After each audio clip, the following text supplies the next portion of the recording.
Alright everyone, welcome back. Well, I know it's been a while since we've had a new tutorial, so I thought we would liven things up with a little bit of 3D. I know it's been a while since I've done something, and there's been a lot of interest with some of the creative things you can do with 3D in Photoshop CS4 Extended. So I thought we'd explore that right here. And this is actually something I did on Photoshop TV not too long ago. And it's a way of turning 2D into 3D to create a very, very interesting effect. So here I have this image of this dancer that I need to put on its own layer. So I'm going to do a little trick here. I'm going to grab my lasso tool, and I'm just going to draw very loosely around the subject. And we'll just kind of go around here. Just loosely going around, kind of eliminating a lot of the other area. Because what we're going to be doing is using the magic wand tool, but by isolating it down to this area instead of the whole background, we're narrowing the range of tones that we need to eliminate. So we've got that selection active around there. If you hold down your Option key and click right inside of that selected area, it will snap to the edge of the subject. And it looks like it's doing it pretty cleanly. Now there's a couple of areas, of course, that it is including in there, like here by the shoe, and it's simply a matter of just grabbing that, holding down the Shift key, and just dragging and adding that area in there. And the rest of it I think looks pretty good. We're not going for perfection here. Doesn't need to be perfect. I'm going to press Command or Control J, and it will put that dancer on its own layer. So there you have it. So there he is. So I'm going to go ahead and I've gone ahead and created a new file here, and it's got a simple black background. So I'm going to take that subject and drag it over. Now, obviously, it came over a little bit bigger than I'd like it to be, so I'm going to press Command-T to invoke the free transform, but I'm also going to press Command-0, and that will expand the document to show me where the edges of this transform box are. So I'm going to hold down my Shift and Option keys and then scale that down toward the center, right about like that, and there we are. So we've got the dancer in there. It's got a little bit of fringing going around the edge here. I'm simply going to go into the layer menu, go down here to the very bottom. It cuts off screen, but trust me, it's there. The very bottom you see matting, and we're going to choose defringe. And I usually just put a big number in here just to overshoot it. It never really makes a big difference, but I'm going to put 10 in there. And you saw how it magically cleaned those edges up. There's before, there's after. So it just makes that a little bit more smoother. So I'm going to do a select all, Command A, and I'm just going to center this subject right in the middle of the document. So that's all set. I'm going to go ahead and turn off the visibility of that layer for now. Go ahead and create a new blank layer. And let's set, over here in our toolbar, let's set the foreground color. Well, actually, I was going to say white, but let's actually do a color. I'm going to do kind of a really light blue here. Let's grab our brush tool, and we're going to use, and let's go ahead and set our default brushes here. Let's do basic brushes. Make it a very small brush, about a 2 pixel. I think that will work.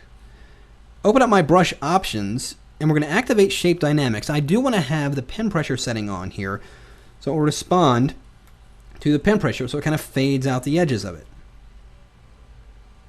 So I think that looks pretty good. Now, here's what we're going to do, and this is kind of a cool effect. I'm going to hold down my Shift key. I'm going to hold it down the whole time I'm doing this. And basically what I'm going to do is go up and down and left to right over this document. And I'm just randomly just drawing the line anywhere I go. You can see it's responding to the pressure, but what it's given me is kind of a grid, or a grid background in a sense, with varying degrees of lines there. I'm not going to do too many, but I think you get the idea. So I have that, and that was just holding down that Shift key and going left to right, up and down with that brush. So we've got the dancer, we've got the lines. I'm going to put that dancer layer above those lines there.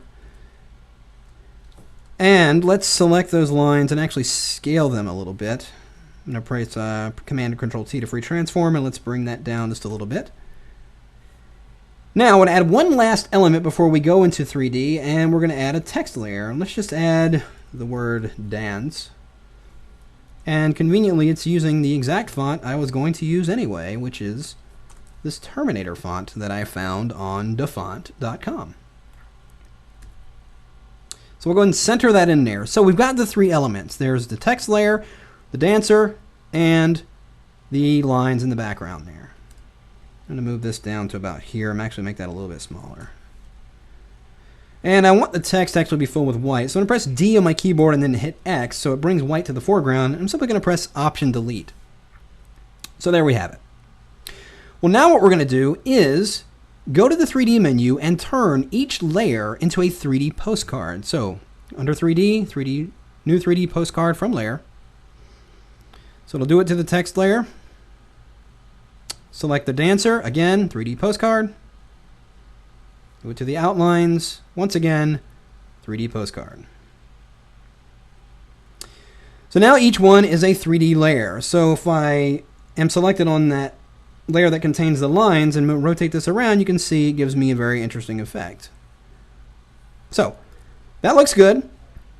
Let's do a couple more things here. I'm going to select that topmost layer that contains the lettering for dance, hold down my Shift key and select the layer just beneath it, which is the dancer itself.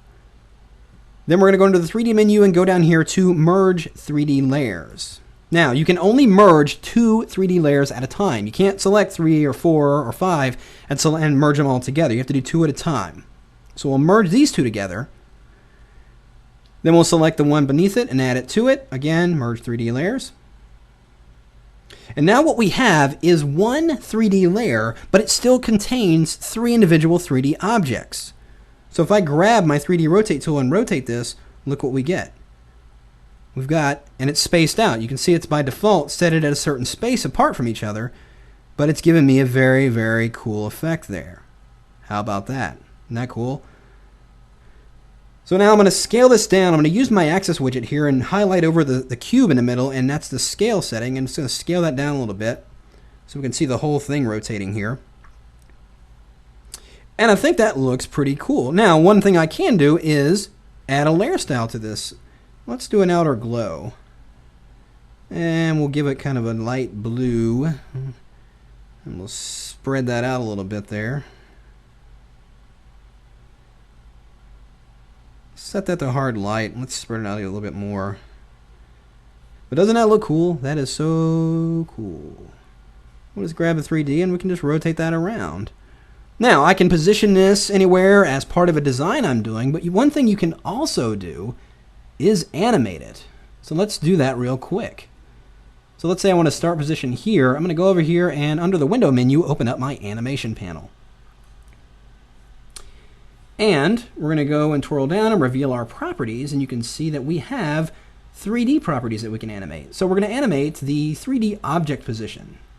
So in this first position, let's go ahead and lock in a keyframe there for 3D object position, and let's move it down the timeline to about the 3-second mark. I think that looks good.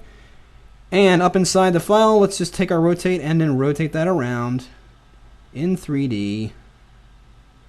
Looks really cool. And notice it automatically pops in a keyframe for that new position. Let's narrow our workspace. And I'm going to hit the space bar to go ahead and play that. It will render it out. As you can see, it's going through, and this little green line indicates that it is rendering those frames. And when it gets to the end and is done rendering each frame, it will play it in full motion. So let's just see what we get when that happens. As you can see, as it's moving in 3D, it's actually moving in 3D. You can see the space is moving and revealing certain parts behind it. It's not a flat two-dimensional file that we're rotating. It's got depth and it's got real movement to it. So it's almost done with the animating aspect of it. It's going to render that out and watch it play at full view and watch how cool this is. See how it plays through there? Very, very cool stuff. So again, that's simple. We're not dealing with any 3D objects. We've taken simple two-dimensional layers, turned them or put them in a 3D space, and we're able to manipulate them. And we've spaced them out. It gives the illusion of depth by putting them and spacing them out on 3D layers. Very, very cool stuff with the new 3D features.